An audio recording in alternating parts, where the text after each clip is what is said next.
En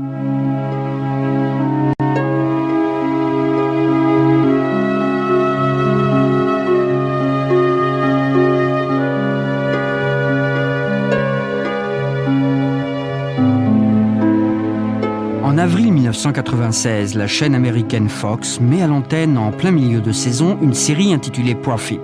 Son lancement s'accompagne de bandes-annonces particulièrement intrigantes. Inescapable. The spider spins his web, weaving countless strands to form an almost invisible trap, perfectly designed to capture and devour his prey.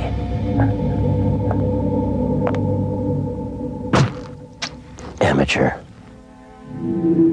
Programmée le lundi soir juste après Melrose Place, la série est saluée par la critique, mais son audience peu élevée entraîne sa déprogrammation après 4 épisodes.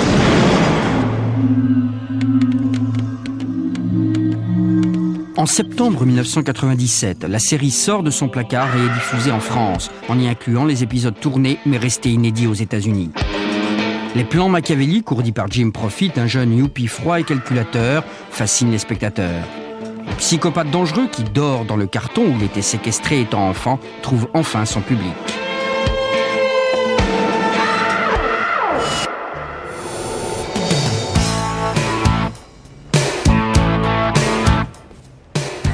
Novembre 1999 à Los Angeles.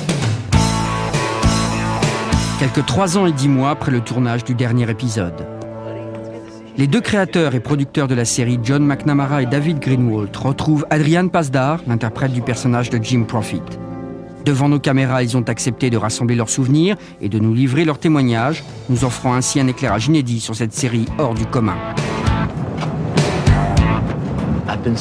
Et d'abord leur réaction devant l'impact de la série en France. Really exciting. Since about 18 people saw the show in America.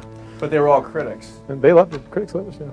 But it's very exciting for us to hear that the show is having some success somewhere in the world, because we think it's a damn good show. I think we were all, I can't speak for these guys, but I mean, I was somewhat indifferent to whether it would ever be successful for a very specific reason. I just knew it was a really good show. And people would say to me, isn't it weird? Do you think it's going to be successful? And my answer was always the same. I don't care. I like it. It's a really good show. It's really different. It's really unusual that it's a hit in one country throughout the entire world. But hey, they have the best food. Who are you? This is Jim Profit, Chaz, new junior VP, taking over for Wayne. First day? Yes, sir. I was working as a cook in a restaurant in New York. And you think I'm kidding? He'll tell you the truth. He came to New York. We met in New York. I'd done a number of films and hadn't done any television. And I was reluctant to get into doing television. In fact, he didn't own a television. Didn't own a television. We gave him, that was when he agreed to do the show, we gave him a gift. We gave him a little television. A little television set, a little portable. I was working as a cook not just a cook. I was running a restaurant, actually, in Greenwich Village in New York. And the script came along, and I really thought it was something that, I remember reading it early on, and thinking it was just great, and seeing the visual imagery juxtaposed with the text really was powerful. And I thought that would be an interesting way to re-enter into the marketplace. You know, I had taken myself off the market for a while. I remember Richard III with Olivier, honestly, being on television, and we were both not working as much as we should and watching television in our 2 homes and talking on the phone a lot, David and I.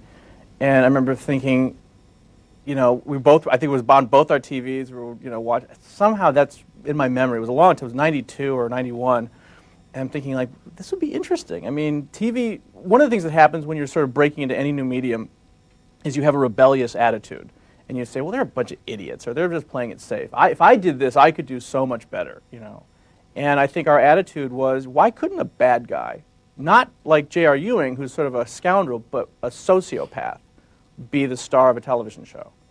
I think we read somewhere about someone who had been raised in some container, and we started thinking of what if someone had grown up in a box, and what if a guy who had absolutely no fear of anything except television. Because television, in effect, had been his mother. You know, he was raised in a box looking out this window, and he'd had thousands and thousands of hours of his only contact with humanity was through that little glass, you know, those people in that glass. It just evolved into a corporation seemed like a much more natural environment for him because it's a place of absolute pure greed where good and bad really don't apply. It's profit and loss. And out of that obviously came the name of the character. Also, there's a little homage to Wise Guy, which was a terrific, groundbreaking show. It was one of the, was about the 80s, I guess, the mid-80s in American There's a bad television. guy played by Kevin Spacey. Wonderful bad guy named Mel Profit. So there was profit and loss, profit is a business thing, little homage to Wise Guy. It was a complete labor of love. We never expected the story, the script to sell. We never expected it to get picked up, and we certainly never expected it to get made and shown on American television. It was written 3 years before it was made. The pilot was written in '93, I think. We were pitching it with Kim LeMasters and Stephen J. Cannell, who are our partners on the project. And we went into a network that shall remain nameless, and we were 2 beats into the pitch. We got to the part where he kisses his stepmother on the mouth and says, "Hi, Mom." And the executive, who shall remain nameless, I wish I could name him, he said, "Let me stop you guys. So this is all fake, right? This isn't really going to happen." And no, that's really his stepmother. And he goes, "Okay, you guys can leave now."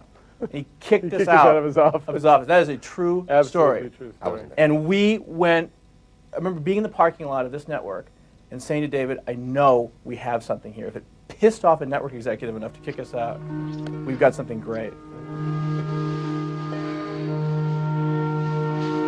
Hi, Mom.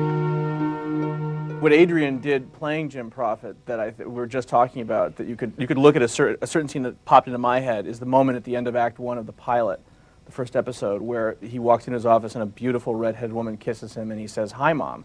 Now, I can think of a lot of very fine actors who would want to raise their eyebrow or smirk or give it a little thing because they think, oh, I've got to make the audience know, you know, that they're in on the joke too. Adrian just, if you watch that scene, he just says it. And he says it after an incredibly passionate kiss. And so the juxtaposition is, oh, a hot babe, oh, you know. And by the way, that's the moment when most of the audience, who are Nielsen audiences, which is how they measure an audience in America, most of them turn the television show off at that point. I think in a sense we really succeeded deeply, in a way that I believe the French can really appreciate. Well, you offended everyone. We offended everybody instantaneously. Do I know you? Hi, Dad. The trick in the character was written into it. Playing it, just not playing it. Not just reading the, not playing it, not playing intention or I mean, it's simple things about acting, but not playing bad.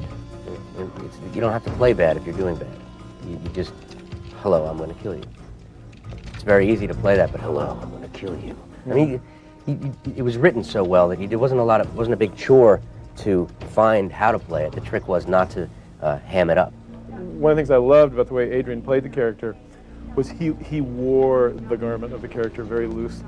You know, he was just a jolly psychopath. You know, he was just happy to be there. Yeah. There was no what we call mustache twirling, you know, and it was a character who never needed credit for what he had done. And it's a fascinating character. You don't see that in life. Which was his power. That was the power of Prophet is a guy who understands that the more he does and the less light is on him, the more omnipotent he can become.